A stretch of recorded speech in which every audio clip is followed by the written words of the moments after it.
नमस्कार छात्रों, कैसे हैं आप लोग। आज हम डिस्कस करेंगे दिल्ली सरकार द्वारा दी गई वर्कशीट नंबर 5, विषय सामाजिक विज्ञान, क्लास 7th, तिथि 4/8/2021 की वर्कशीट है। ये टॉपिक हमारा होगा पर्यावरण, इन्वायरमेंट। जैसा कि हम इसको ऑनलाइन पढ़ चुके हैं पर्यावरण के बारे में, पर्यावरण से आप क्या समझते हैं, है ना।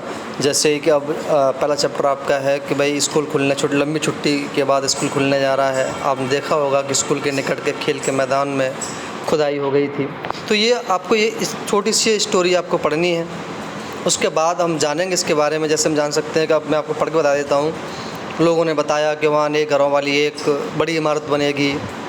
जब रवि को समझ में आया कि मुलायम घास, गेंदे के फूल, तितलियों वाला विशाल मैदान अब हमेशा के लिए नष्ट हो चुका है, तो उनकी आंखों में आंसू झलकने लगे। उसने यह बात अपने सहपाठियों को बताई। सुबह सभा में प्रधानाचार्य ने भी बहुत उदासी कहा कि देखो यह कैसा हमारा पर्यावरण बदल रहा है। कक्षा में पहुंचकर रवि ने शिक्षक से पूछा, पर्यावरण क्या है?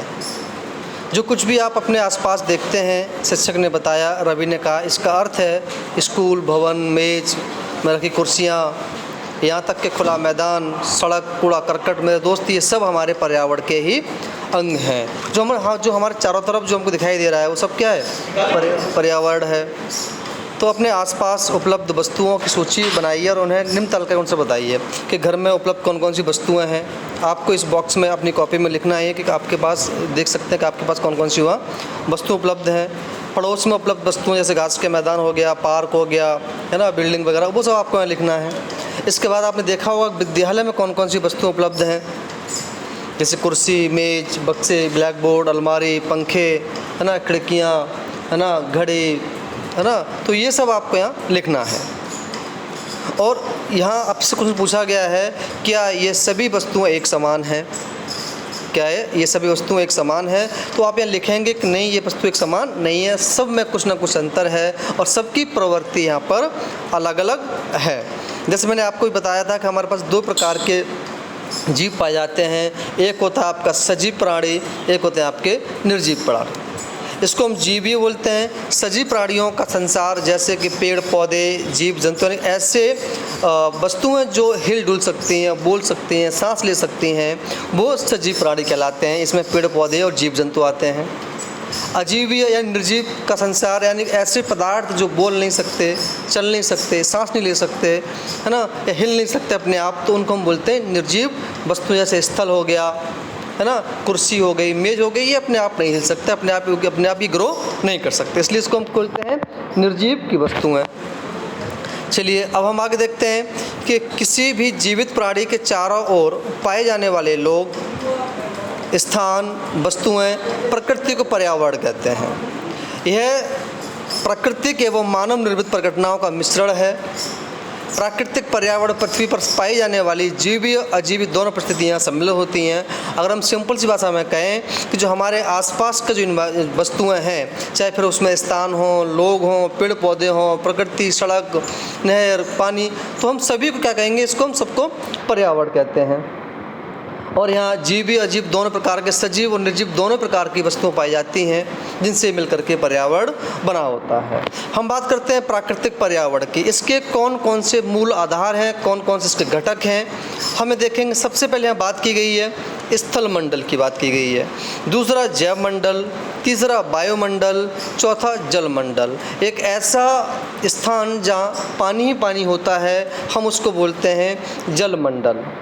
एक ऐसा स्थान हम देखते हैं कि हमारे ऊपर का पूरा जो हवा है ना, तो हमसे ऊपर जो एक लेयर है उसको हम बोलते हैं वायुमंडल। जो हमारे चारों तरफ जो हवा का पूरा एक गोला है, गैस का गोला है, इसको हम बोलते हैं वायुमंडल। दूसरा होता है जलमंडल। यहाँ जयमंडल में वायुमंडल, जलमंडल, स्थल मंडल सभी प्रकार के मिलकर के यहाँ स्थल मंडल, जलमंडल, वायु तीनों पाए जाते हैं। इसको हम बोलते हैं जैवमंडल। और जहाँ हम रहते हैं स्थल पर, उसको हम बोलते हैं स्थल मंडल। हम यहाँ बात करेंगे सबसे पहले स्थल मंडल की, इसके बाद जैवमंडल की, फिर वायुमंडल की, फिर जलमंडल की। एक एक करके हम इसकी बात करते चले जाएंगे आगे।